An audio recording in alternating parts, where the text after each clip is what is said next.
सभी को नमस्कार। आज है हमारी इकोनॉमिक्स की 8वीं क्लास और आज हम लोग देखने वाले हैं market system and price mechanism. तो चलो बिना समय गवाए सीधा टू द पॉइंट शुरू करते हैं। पहला है हमारा मार्केट का अर्थ। देखो, मार्केट किसी एक स्थान को नहीं बल्कि खरीदारों और विक्रेताओं के उस संपर्क को कहा जाता है जहां वस्तुओं और सेवाओं का लेन देन होता है, यानी कि खरीद बिक्री होता है। तो यह संपर्क जो है भौतिक भी हो सकता है, जैसे सब्जी मंडी में, या वर्चुअल जैसे ऑनलाइन मार्केट प्लेस हो सकता है। इसका मतलब ये हुआ कि भौतिक यानी कि फिजिकली जो है, जब हम लोग सब्जी मंडी जाते हैं, सब्जी खरीदते हैं, कोई सामान खरीदते हैं, तो हम लोग फिजिकली जो है अटेंड करते हैं, तो इंटरेक्शन हमारा कैसा होता है, फिजिकल होता है। या वर्चुअल जैसे फ्लिपकार्ट, अमेजोन वगैरह से हम कोई सामान मंगाते हैं, तो ऑनलाइन मार्केट प्लेस हो सकता है। तो इसका अगला पॉइंट है, मार्केट का मुख्य कार्य है संसाधनों का कुशल आवंटन और कीमतों का निर्धारण। ये हम लोग पहले भी देख चुके हैं कि मार्केट क्या करती है, डिसाइड करती है संसाधनों का कुशल आवंटन, यानी कि इफिशिएंट तरीके से डिस्ट्रीब्यूशन होना रिसोर्सेज का, और कीमतों का निर्धारण यानी कि प्राइस का डिसाइड होना कि क्या प्राइस रहेगी। फिर इसके आगे है हमारा प्राइस मैकेनिज्म का अर्थ, यानी कि प्राइस मैकेनिज्म जो मूल्य तंत्र है, वो उसका क्या मतलब है वो देखते हैं। देखो, प्राइस मैकेनिज्म वह प्रक्रिया है जिसके द्वारा बाजार में वस्तुओं और सेवाओं की कीमतें क्या होती हैं, तय होती हैं। फिर कीमतें क्या है, डिमांड और सप्लाई की परस्पर क्रिया से निर्धारित होती हैं। हम सभी जानते हैं, अगर यदि डिमांड बढ़ जाएगा तो क्या होगी, कीमतें भी बढ़ेंगी, और अगर सप्लाई भी बढ़ जाएगा तो क्या होगा, कीमत घटेगा। और इसका उल्टा भी होता है, सप्लाई अगर घट गया तो डिमांड क्या होगा, ये कीमत क्या हो जाएगी, बढ़ जाएगी।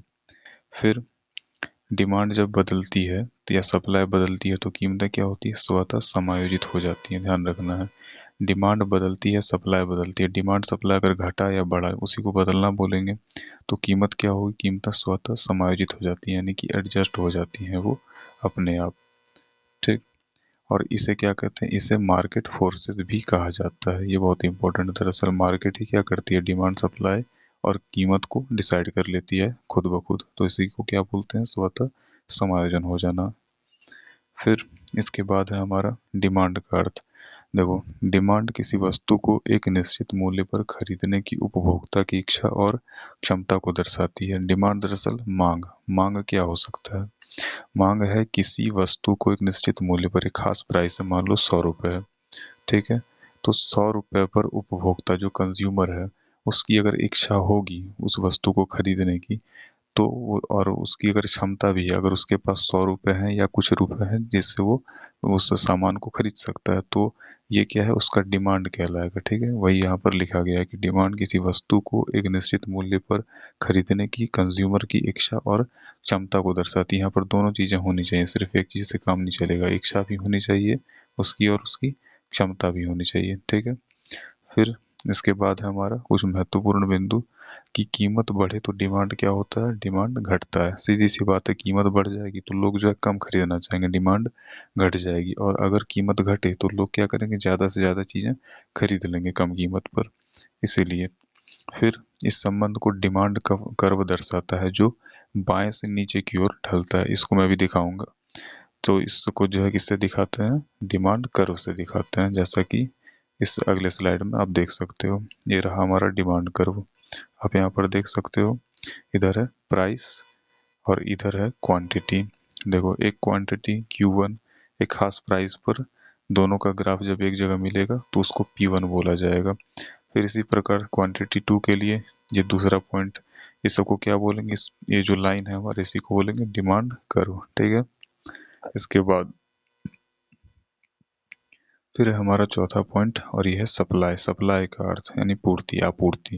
देखो, सप्लाई किसी वस्तु को एक निश्चित मूल्य पर बेचने की उत्पादक यानी जो प्रोड्यूसर होता है की इच्छा और क्षमता को दर्शाती है। वहां पर क्या था, डिमांड जो है वो कंज्यूमर पर डिपेंड करता है, और सप्लाई किस पर डिपेंड कर रहा है, उत्पादक यानी प्रोड्यूसर पर डिपेंड कर रहा है। तो सप्लाई किसी वस्तु को एक निश्चित मूल्य पर बेचने की उत्पादक की इच्छा और क्षमता को दर्शाती है। ठीक है।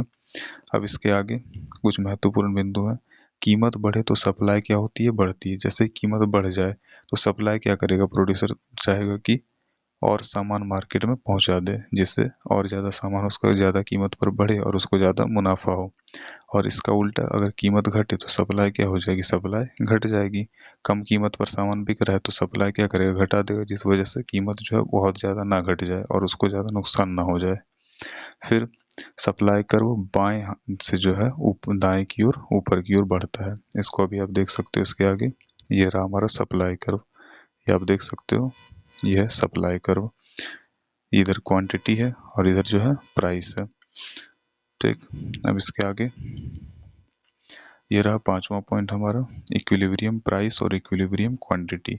इक्विलिब्रियम वह बिंदु है जहां डिमांड कर्व और सप्लाई कर्व एक दूसरे को क्या करते हैं, काटते हैं। अभी हमने जो है सप्लाई कर्व और डिमांड कर्व देखा था।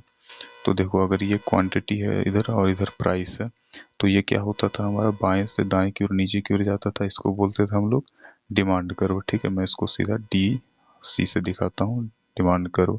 और सप्लाई कर्व क्या होता था, वो कुछ इस प्रकार होता था सप्लाई कर्व, अभी हमने देखा भी। तो ये हो गया हमारा सप्लाई कर्व। फिर इक्विलिब्रियम, फिर से इसको देखते हैं जरा सा। इक्विलिब्रियम वह बिंदु है जहां डिमांड कर्व और सप्लाई कर्व एक दूसरे को क्या करते हैं, काटते हैं। और इसी बिंदु पर कीमत क्या होती है, संतुलन में होती है, बैलेंस होती है। दरअसल इक्विलिब्रियम का मतलब ही क्या है, इक्विलिब्रियम प्राइस और इक्विलिब्रियम क्वांटिटी, इसका मतलब ये संतुलन, बैलेंस। यहाँ पर जहाँ पे कटा यही पॉइंट उसके लिए क्या कहलाएगा, इक्विलिब्रियम पॉइंट। और यहाँ पर कीमत क्या होती है, संतुलन होती है। क्यों, क्योंकि उपभोक्ता जितना खरीदना चाहता है उतना ही उत्पादक क्या है, बेचने को तैयार है, जहाँ पर ये जगह कट रहा है। और इस कीमत को इक्विलिब्रियम प्राइस कहा जाता है और मात्रा को इक्विलिब्रियम क्वांटिटी। जितना यहाँ पर प्राइस रहेगा इस पॉइंट पर, वही क्या कहलाएगा, इक्विलिब्रियम प्राइस कहा जाएगा। और जितनी क्वांटिटी यहाँ पर उत्पादित की जाएगी वही इक्विलिब्रियम क्वांटिटी कही जाएगी। ठीक है, इसके बाद है हमारा कि मार्केट कैसे काम करता है, वर्किंग ऑफ मार्केट सिस्टम। देखो, पहला है उपभोक्ता जो है डिमांड तय करते हैं, कंज्यूमर डिमांड तय करते हैं, हमारी इच्छा और परचेसिंग पावर, यानी उपभोक्ता की जो इच्छा होगी, इच्छा शक्ति और परचेसिंग पावर, खरीदने की जो क्षमता होगी, उसी पर क्या निर्भर करेगा, डिमांड निर्भर करेगा। और बी नंबर क्या है, उत्पादक क्या करेंगे, सप्लाई तय करेंगे, वो देखेंगे डिमांड कैसी है मार्केट में और प्राइस क्या चल रहा है, उस हिसाब से वो सप्लाई क्या करेंगे, डिसाइड करेंगे। सी नंबर, डिमांड और सप्लाई की ताकतों से कीमतें क्या होती हैं, बढ़ती हैं या घटती हैं। हमने जाना है डिमांड अगर ज़्यादा है तो क्या होगा, सप्लाई बढ़ाएगी, और डिमांड कम है तो सप्लाई करेगी, घटा देगी। फिर डी, कीमतों में परिवर्तन के आधार पर उत्पादक अपने उत्पादन स्तर को क्या करते हैं, समायोजित करते हैं। अगर यदि कीमतें कम हैं तो उत्पादक क्या करेगा, उत्पादन को कम कर देगा, सप्लाई को कम कर देगा सामानों का। अगर कीमतें ज़्यादा हैं वो तो थोड़ा सा जो है, थोड़ा सा नहीं, ठीक ठाक वो उत्पादन बढ़ा देगा। फिर ई है, बाजार स्वतः संसाधनों का ऐसा वितरण करता है कि स्कार्सिटी और कंज्यूमर प्रेफरेंस दोनों का क्या हो, संतुलन बना रहे। बाजार जो है खुद ही एक ऑटोमेटिक सिस्टम बाजार का अपने आप ऐसा बन ही जाता है अर्थव्यवस्था में, कि संसाधनों का ये ऐसा वितरण, डिस्ट्रीब्यूशन करता है रिसोर्सेज का, कि स्कार्सिटी यानी कमी और कंज्यूमर यानी उपभोक्ता प्रेफरेंस दोनों का क्या हो, संतुलन बना रहे, ना कम हो ना ज़्यादा हो। ठीक है, तो ये हमारा छठा पॉइंट क्लियर हो गया। इसके बाद है प्राइस मैकेनिज्म कैसे समस्याएं हल करता है। ये बहुत इंपॉर्टेंट है कि प्राइस मैकेनिज्म जो है समस्याओं को कैसे हल करता है। देखो, व्हाट टू प्रोड्यूस, ये दरअसल डिसाइड कर लेता है कि क्या प्रोड्यूस करना है। देखो, उपभोक्ता जिस वस्तु की डिमांड अधिक रखते हैं उसकी कीमत क्या होती है, बढ़ती है, और उत्पादक क्या करते हैं, उसका उतना उत्पादन भी बढ़ाते हैं उस तरह से। तो ये व्हाट टू प्रोड्यूस यानी कि क्या उत्पादन करना है, ये डिसाइड कर देता है प्राइस मैकेनिज्म। फिर है दूसरा पॉइंट, हाउ टू प्रोड्यूस, यदि लागत अधिक है यानी कि सामान बनाने में अधिक लागत है, अधिक खर्च हो रहा है, तो उत्पादक क्या करेगा, अधिक कुशल तकनीक अपनाएगा ताकि उसको कम ही खर्च पर, कम लागत पर ज़्यादा उत्पादन मिल सके। ठीक है, तो ये हाउ टू प्रोड्यूस डिसाइड किया इसने कि कैसे उत्पादन करना है, कुशल तकनीक अपना कर करना है या नहीं करना है। फिर तीसरा पॉइंट है फॉर होम टू प्रोड्यूस, यानी किसके लिए उत्पादन करना है। देखो, जिन लोगों की परचेजिंग पावर अधिक है वे अधिक खरीद पाते हैं, और बाजार जो है उसी समूह के लिए क्या करेगा, उत्पादन बढ़ाएगा। तो यहाँ पर परचेजिंग पावर कंज्यूमर्स की वो परचेजिंग पावर पर निर्भर कर रहा है, फॉर होम टू प्रोड्यूस। तो ये इसके तीन पॉइंट है परचेजिंग प्राइस मैकेनिज्म के, कि ये समस्याएं जो है कैसे हल करता है। ठीक है, तो ये तीन पॉइंट हो गया, इसे ध्यान में रखना है। फिर इसके बाद हम लोग आते हैं आठवें पॉइंट पे, यह इनविजिबल हैंड, ये एडम स्मिथ ने इसका विचार दिया था। ये बड़ा इंटरेस्टिंग चीज़ है, इसको जरा डिटेल में देखो कि बाजार को चलाने वाला कोई केंद्रीय प्राधिकारी नहीं होता। ऐसा नहीं होता कि सरकार किसी को ऑफिसर बना करके बिठा दे कि वही जो है डिसाइड करेगा क्या जो है सप्लाई रहेगा, क्या डिमांड रहेगा और क्या जो है प्राइस रहेगा। वैसा तो हो नहीं सकता है। बाजार क्या करता है, ऑटोमेटिक तरीके से खुद ब खुद चलता है। तो बाजार को चलाने वाला कोई केंद्रीय प्राधिकारी नहीं होता, फिर भी लाखों उत्पादकों और उपभोक्ताओं के व्यक्तिगत पर्सनल डिसीजंस, व्यक्तिगत निर्णय मिलकर एक व्यवस्थित आर्थिक परिणाम क्या करते हैं, उत्पन्न करते हैं। ठीक है।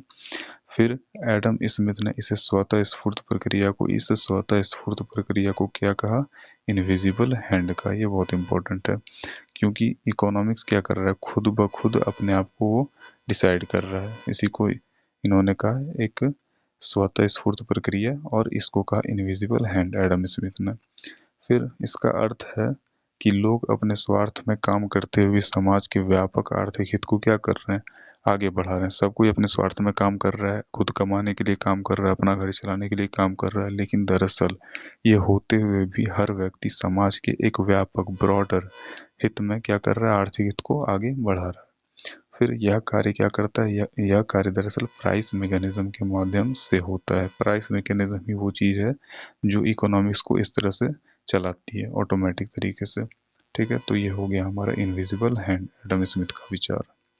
फिर इसके आगे आते हैं, इसके आगे है हमारा एक सिंपल एग्जांपल कि एक फल की बाजार में स्थिति के बारे में बताया गया है और उसको डिटेल में थोड़ा तय किया गया है। देखो, यदि कीमत जो है 40 रुपये प्रति किलो है और डिमांड कितना अधिक है, तो कीमत बढ़कर क्या हो जाएगा, 50 रुपये हो जाएगा।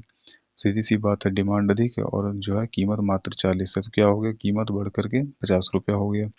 उत्पादक जो है देख रहा है कि कीमत बढ़ने से लाभ अधिक है, इसलिए वो क्या करेगा, सप्लाई को और बढ़ा देगा। सीधी सी बात है, जब कीमत बढ़ रहा है और लाभ अधिक है तो क्या करेगा, सप्लाई बढ़ा देता ताकि और ज़्यादा उसको लाभ हो। और सप्लाई बढ़ने पर कीमत धीरे धीरे गिरकर एक ऐसे स्तर पर पहुंचती है जहां डिमांड और सप्लाई क्या हो जाते हैं, बराबर हो जाते हैं। और यही हमारा क्या है, इक्विलिब्रियम प्राइस है, जिसे बाजार बिना किसी सरकारी हस्तक्षेप के स्वयं तय कर लेता है। बस यही था हमारा इसका सिंपल एग्जाम्पल। ठीक है, ध्यान रहेगा। चलो, तो आज का क्लास जो है हमारा ये ख़त्म हो गया। कुछ ज़रूरी बात है, बस 1 मिनट में हो जाएगा। देखो, हम लोग जो है इकोनॉमिक्स पढ़ने वाले हैं 5 फेजेस में, हर फेजेस में 10-10 क्लासेस होंगे। फेज 1 बहुत ही बेसिक रहने वाला है, एकदम शुरुआत से हम लोग समझेंगे इकोनॉमिक्स क्या है। फिर धीरे धीरे हम लोग जो है बेसिक से एडवांस की तरफ बढ़ते जाएंगे और बहुत ही इकोनॉमिक्स को ईजीएस्ट वे में पढ़ने वाले हैं। ठीक, तो उम्मीद करता हूँ आपको वीडियो पसंद आई होगी। पसंद आई तो लाइक शेयर और सब्सक्राइब करिए ताकि आपको अगली वीडियो टाइम टू टाइम मिलती रहे। Thank you.